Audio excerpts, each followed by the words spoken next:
Sunod-sunod niratata ni Tanggol itong si Rigor sa harap mismo ni Marites. Ang pagsisinungaling ni Marites ang ginawang dahilan ni Tanggol kaya niya patayin itong si Rigor. Samantala, kinumpronta naman ni Marites itong si Tanggol patungkol sa pagsama umano nito kay Ramon. Gulat si Tanggol at iginiit niya na wala umano siyang sinamahan kahit sino.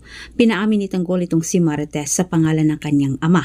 Laking gulat na lang ni Tanggol nang sinabi ni Marites na isa siyang Montenegro. Ngayong alam na ni Tanggol kung sino ang kanyang tunay na ama. Siguradong ang susunod gagawin ni Tanggol ngayon ay lulusubin ang mansyon ng mga Montenegro na kung saan nandoon itong si David.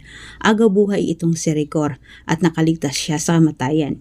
Hindi natahimik naman ang isip ni Tess sa sinabi ni Tanggol sa kanya. Naitawag ni Tess kay Ramon ang ginawa ni Tanggol kay Rigor at naging dahilan nito. Ngunit laging pagtataka na lang ni Ramon sinong Tanggol umano ang sinabi ni Tess gayong kasama umano niya ang kanilang anak.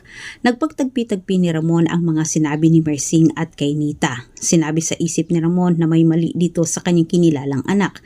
Dito na pagtanto ni Ramon na kasabwat ito ni Olga.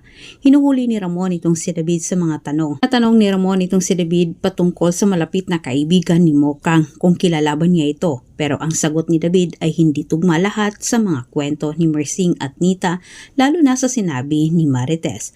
Samantala, hindi nakapaniwala itong si Tanggol nang isa siyang Montenegro. At sinabi niya sa kanyang mga kaibigan na pupuntahan umano niya ang mansyon ni Ramon para siya mismo ang magpakilala na siya ay anak nito.